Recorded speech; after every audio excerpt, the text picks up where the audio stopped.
The One Piece card game has released its 6th booster set in the Wings of the Champion. Now with a new booster set comes a lot of new card options, potential tier list, like meta deck overhaulers, and some really cool decks that I'm super excited about. So yeah, hey folks, I'm OPTCG, and today we're going to take a look at my top 5 decks that I'm excited to be running in the OP06 meta. So here we have the first deck that we are going to be taking a look at, and it's one that I'm sure it does not shock a lot of you unless you are based in Asia. And the reason I say that is because Blue-Black Sakazuki has just been banned in the Asia gameplay. So what does that mean for the West? That's not what this video is about. But what is important is this deck is still not banned over here.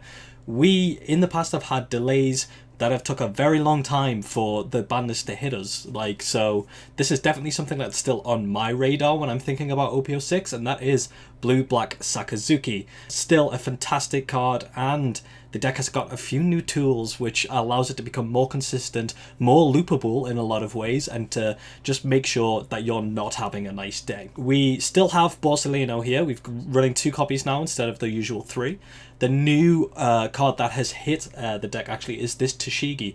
Now this has a little bit of a ripple effect as well in the general build that we're going to be using for Sakazuki. Usually we would be using the 2-cost TCG. However, this new TCG's ability allows you to, on play, look at the top 5 cards of your deck and look for a Navy card other than TCG. And that means that we wouldn't be able to grab that 2k TCG.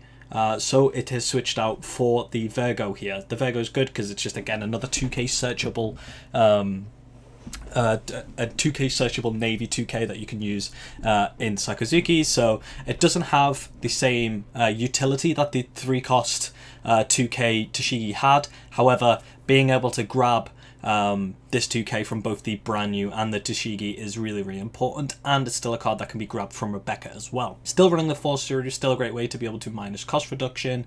For Borsalino, this card is still the best blocker in the game in my opinion, and one of the utmost staple black cards currently in the game. Covered Virgo, brand new, is still fantastic, and we actually get a new alt art coming in the event packs for this, which is going to be super exciting.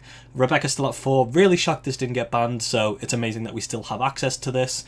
A new SP comes out in this set as well for OP06. It's like a yellow dress Rebecca. Really, really nice. For Rob Lucci, consistency is king, and being able to KO 2 cards is really, really neat in a deck that is very easy to reduce with. The new boss monster for the deck comes in the form of Geeko Moria, so you can see with the list now that we've dropped the 10-cost Kaido, which I'm a little bit nervous about because I think we've done that rather preemptively, looking into the fact that we in the West definitely pushed Anel a lot harder than a lot of the Asian metas did. So I think we're going to see Anel a lot more than their results will have, and I think that's going to skew a few other things. I think we might end up returning to that, or getting a few 10 costs in, because that was a key card in the way that you can break through the Anel. But Geeko Moria is a huge body that allows you to get more and more resources, being able to play a 4-cost and a 2-cost, especially when you have 2 searches in the form of the TCG and the brand new. Fantastic. 4 Hina still great, and a new edition of Helmeppo. So the Helmeppo is in here specifically because you can replay it with the Geeko Moria. You're able to play Geeko Moria and then choose the order in which these cards come out. Well, they both come out at the same time, but you can choose on play effects. So you can bring out a Lucci, bring out a Helmeppo, use the Helmeppo effect first to minus 3 cost on one of your opponent's characters, and then the Rob Lucci effect can kick in. So that's something to keep in mind. For Handblaze, this card is broken. And then we have 2 Ice Age and 4 Great Eruption. Now, another deck that I'm super excited about, and it's disgusting. It's still Anel, and I think this is one that is still flying under the radar. I don't think people are giving Anel as much respect as it deserves. It's a deck that is not only doing well now, it's still doing well into the EBO 1s and the 07s, so it's scary, and it's something that you need to be playtesting against going into it. Anel effect is so disgusting, so we still have a lot of the goodies that we saw. We still have 4 Shirahoshi, 4 Katakuri, which is so expensive, 4 Bedge, which I am so shocked didn't get hit, by the way. This card is absolutely disgusting and can ruin your entire tournament experience, never mind just your day. 4 Sanji, great card. 4 Yamato, 4 Gadatsu, which is just super duper nice. 4 Satori, the new Kikunojo, which is just amazing and a great way, and for Anel to be able to just apply pressure but also get additional health. You can put yourself in situations early where you can be super aggressive, and your opponent thinks that giving you an extra life by killing it will stop you, because like usually you want to be on 1 life for the Yamato, but actually you just got a free life, which is really crazy. Hiyori is one of the best 2Ks that's ever been released in the game. Like, being able to on play, just put a card from your hand on the top of your life and take one is ridiculous, especially in a deck that has all of these triggers. One of your main targets for this is going to be the Shirahoshi, allowing you to have consistent draw engines in Anel, especially when you can go Shirahoshi into the Katakuri. Super disgusting. Like, this deck is definitely getting a power creep with this Hiyori, and again, I think it's something that people aren't going to be taking into account. I'm running 2 Momo in this list. I don't like that it has no counter, but it does have some decent targets. It can target Land of Wano cards, so it can target the Hiyori, make sure you get a 2K, and it can target the Kiko Nojo. I don't really like using it on the Kiko Nojo, because I feel like you lose a lot of your tempo. A 4/6 body is quite huge, especially when it's one that your opponent doesn't really want to be KOing, but sometimes you just need to be able to have that additional barrier of attacking. I've thrown in the 3 Brule here because I think it's just another Sanji here, and it can catch people off guard, especially in this meta where people kind of think that's like Sakazuki might be dying, so it's, yeah, super potent. I've switched from the 7-cost Anel into the 7-cost Linlin. I think trashing in this meta is much more impactful than being able to swing, so having this is just super nice, and it's a bigger body, which is really tasty as well. You will see in this list I'm not running the Onami. I feel like it's not really necessary when we already have like the back and forth that we're doing with this with the Linlin. I don't really want to be like playing down the 2-cost and then going out. The only reason I think it is good is because of its trigger, but I think there's a lot of ways that you can play around that in the current format, so I'm building a list that kind of shies away from that a little bit, but it is a fantastic card. If you want to put it in, I'd probably drop the Momo, drop the Brule, throw in some Onamis, because it is really nice actually. I like this. I like the control element a little bit more. I don't think this banish is as impactful as people think it is, so I'm sticking to this. 3 Amaru, it's broken and impact or reject. This card again has been hit on the ban list like the Sakazuki leader, so it must be a good card, yes?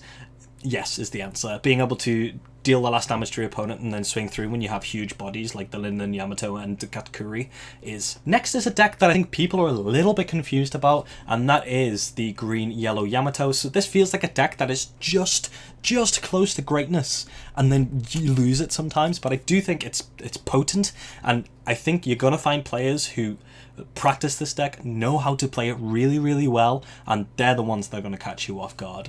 There's a lot that goes into this that you need to keep in mind.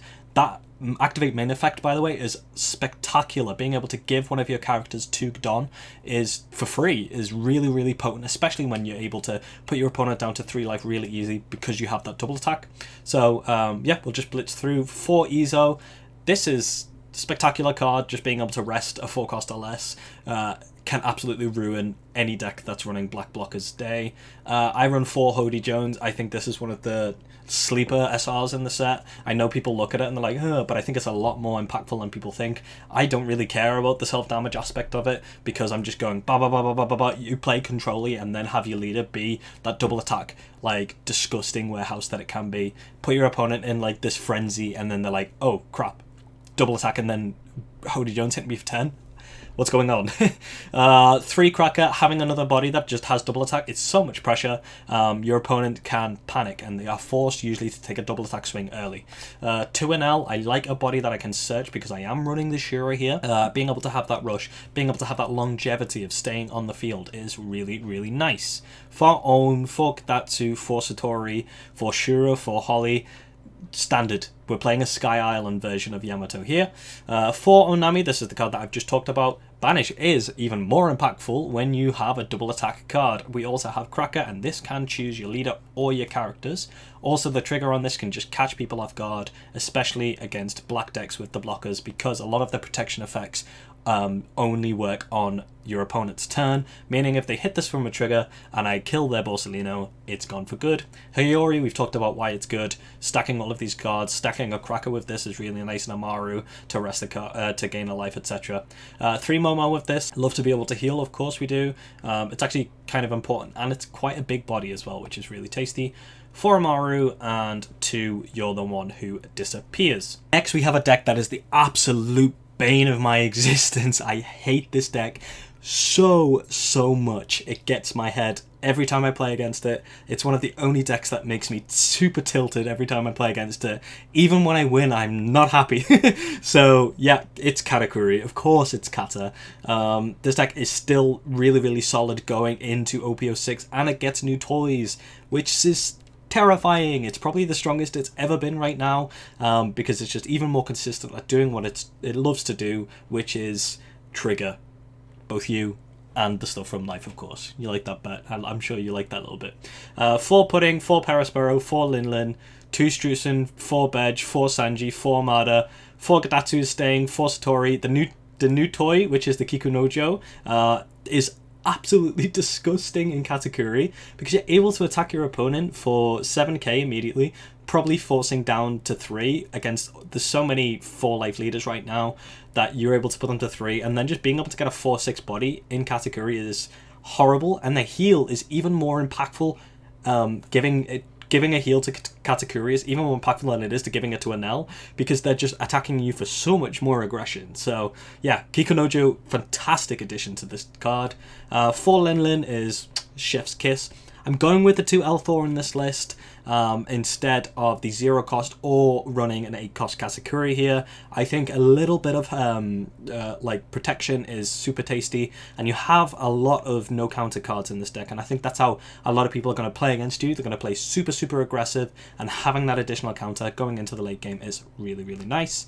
4 Amaru and 2 Reject. You could make this 3/3. I like Amaru really well. I like just using it as a simple 2 cost give something done, but also using its trigger is really impactful, and going for game when your opponent puts you to 1 or 0 and being able to rest like 2 blockers by using multiple is really impactful. 2 Reject again here. I think I might miss the 3rd one, but for now I only really use this as that life deal, like the damage dealer, or if there's a blocker that's in my way early game that I want to get rid of. So super disgusting deck. I know I flew through it, but I think it's kind of self, you know, like, this deck has been around for a while and it's not going anywhere really. And finally, the deck that we are going to be finishing on is one that I am really excited about. Now this list looks awfully similar to the Sakazuki list, but we're missing blue cards, and we have five life, so we do have the new addition as well to the Thriller Bark pirate cards, which are super tasty. So Geeko Moria allows you to play your Thriller Bark cards from your trash. So we have ways to put them there, like the new 2k Thriller Bark Sindri, which is just super nice as a 2k, but also on play, you trash the top 5 cards of your deck, which is just really good. We have good black stuff in here. We've got 4 Suru, 3 Borsalino on this list because we're running 4 Sabo. Now the reason that we're going heavy on the Sabo is, one, obviously to protect our cards, but the filter also allows you to discard cards that you can reoccur with the Moria effect, which is spectacular. 4 Rebecca here, really good card. 3 Lucci because you can recur it with the Rebecca. 4 Absalom is another way that you're able to KO something. So we are missing the power here from the 2-cost event that is used in the Sakazuki, but having a body that also KOs is really nice. 4 Geeko Moria, this card is absolutely busted, and Dr. Hogback allows us to recur the Thriller Bark pirate cards from our trash back to our hand, meaning that if early, for example, you played a Sindri and then you bring out a Hogback using your leader ability, you can add back a Geeko Moria, you can add back a 2k Perona, you can add back disgusting things and be able to pre-plan. So it's a really nice thing, and I think this is one of those decks where it seems really simple, but it has quite a high ceiling. If you want to play this really well, you're going to have to spend a lot of time on it. Like Sakazuki, it seems like bread and butter when you look at it because it's a lot of similar plays, but there's a lot of depth to the deck. There's a lot of decision planning throughout the game to be able to make sure that you can get that going. Unless your opponent just loops Perona consistently and forces you to discard so many cards from your hand, which can happen, and this is one of the best cards that have been released in OPO6. It is Perona. On play, if your opponent has 5 or more cards in their hand, you can either make them discard or give one of your opponent's characters cost -3 for the turn. So you can set this up really well with your reduction from like the Lucci here. A lot of people will automatically go towards the making your opponent discard, but the -3 for the turn on the Perona ability ability is really, really impactful. For a cost of 3, you can get a Perona from your trash, -3 something, play something else to reduce it like an Ice Age and Rob Lucci, and get those big blowout turns that we're used to seeing from Sakazuki, but with a leader that also allows you to gain bodies from your trash.